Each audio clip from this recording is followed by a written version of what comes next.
This is now section 6, the practice capability development. In the exam, there will be 2 questions from this topic. Both will be at Bloom's level 2, understanding type of questions. We'll first understand the ITIL capability model and then look at the various criteria under this model that applies to this practice. We have seen the 2 practice success factors earlier. One was about the effective, efficient communications to be enabled, because communications is a key focus of this practice. And the other one was to integrate into value streams by working along with other practices. Now, it does take time to develop these practice success factors. And as the practice develops, the maturity of the practice also increases. Now, in the ITIL maturity model, there are 5 capability levels that can be demonstrated or applicable to any management practice. Level 1, in this, the practice is not well organized. It is performed as initial or intuitive. It may occasionally or partially achieve its purpose through an incomplete set of activities. Note the keywords such as not well organized, initial or intuitive, only occasionally or partially achieve purpose. The activities are incomplete, meaning the processes are not fully established. Level 2, this is more systematic. The basic activities are in place, meaning the processes that we went through, the 3 processes are in place and those activities are in place. And the specialized resources are also in place, meaning the service desk agents and the service desk manager, they are in place. Level 3, practice is now well-defined, meaning not only systematic, but also well-defined, and the practice achieves its purpose in an organized way, rather than through only the basic set of activities. In this case, the resources are dedicated. So the specialized resources that we noted earlier are now dedicated, meaning there can be a dedicated service desk team. And there is also integration with the other practices, meaning the value stream concept has come into place now.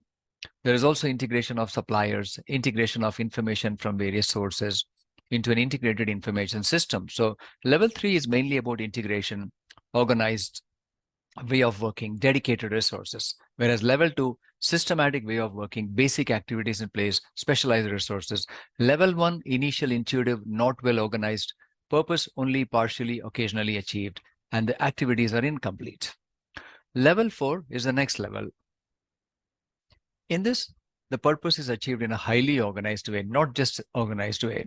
What that means is the performance of the practice is continually measured, meaning the metrics would be defined, then the metrics are measured, they are also assessed so that the reporting can be done to the concerned stakeholders.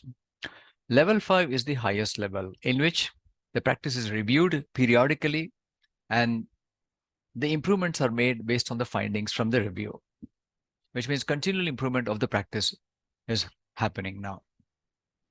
For the exam, you need to clearly understand these 5 levels using the keywords at the various levels.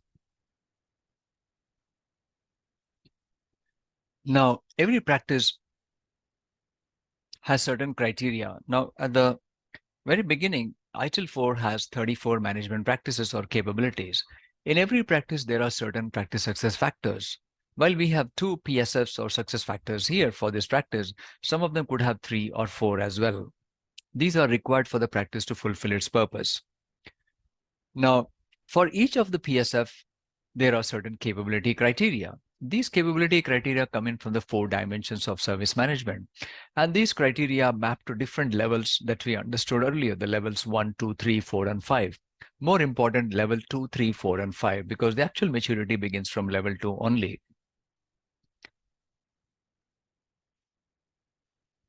So these 5 levels, as I just mentioned, have their own criteria within the ITIL maturity model. And ascertaining the criteria being met or not will allow us to assess whether the practice is able to fulfill its purpose or not, and how it contributes to the overall service value system of the organization. I also mentioned that each criteria is mapped to any one of the 4 dimensions of service management and to specific level. What this tells us is if the capability level is higher, then the practice is realized in a much better way. And also you need to remember that automation occurs at level 3 or higher, because level 2 is essential, at least to begin automation. At only level 2, we have the processes in place, the activities are completed. Therefore, unless that is in place, automation cannot be done. Therefore, it takes level 3 to complete the automation. Some automation may happen at level 2 itself. If you have a general question in the exam about at what level automation happens, answer would be level 3.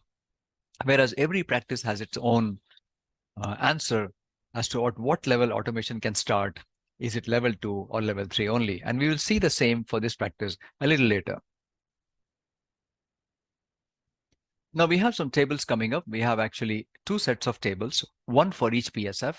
And in this table, we have 4 columns. The first one is the practice success factor. And the second one is all the criteria for this PSF. The third column is the dimension for each of the criteria. And the last column is the capability level.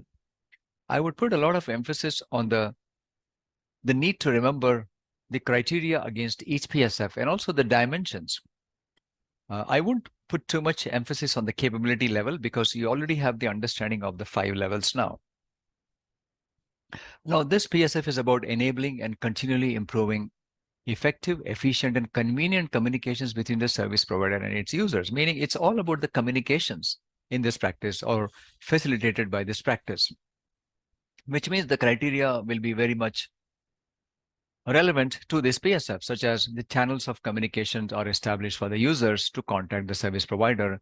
The users are aware of the interfaces and procedures for contacting the service provider. Therefore, the competencies required to process and manage the queries are identified. Human resources are available for it. The communication and other technology solutions like tools, etc., are in place. Third-party services are identified and available. Now, again, each of these criteria applies to a different level. All these criteria cannot be met, for example, only at level 2, because we have seen earlier that level 2 is where the activities are in place. Level 3 is where you have integration. And level 4 is measurement and reporting. Level 5 is review and continual improvement. Further, for the same PSF, the other criteria are as follows. The policies, templates, and procedures for the user query management are in place and communicated as well. The contact records, services information are also tracked and monitored. Then there are multiple interfaces for contacting the service provider. The omni-channel is happening as well. And then the user satisfaction is measured and reported. And then that is also reviewed and continually improved.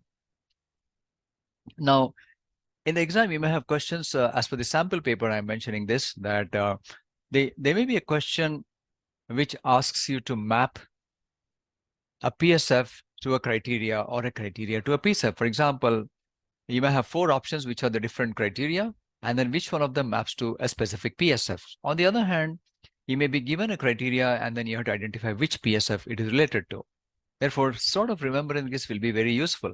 Now, even if it's difficult to remember each of these criteria, there's a much easier way, because if I now take you to the next PSF, it's much easier here to remember all the criteria, because this PSF is about enabling the effective integration of user communications into value stream. And here you will see in all of these criteria, the phrase value stream is specified. So if you see the term value stream, it means in the criteria statement, it means it is definitely for this PSF. Now, apart from value stream, the other phrases could be such as integration with other practices, because that happens only in value streams. So here from a value stream perspective, the following are in place: the user communications, the processes and templates, competencies and staffing, automation, third parties, and communications with users, and user satisfaction, measurement, reporting, reviewing, and improvement. So when it is done with respect to value streams, then it is mapped to this value stream-based PSF. I did not touch upon the dimension column yet, but the dimension column is generally straightforward. It should be easy to figure out the dimension from the criteria statement. So for example, I'm looking at the first criteria here: information gathered and used during communications. Now, because it's information, therefore, definitely it's the information and technology dimension. So in case you have a question asking you to map a criteria to a specific dimension, you should be able to figure that out. by looking at some of the keywords in the criteria, such as is it about a process or value stream, or is it about information and technology, or organization and people, or partners and suppliers.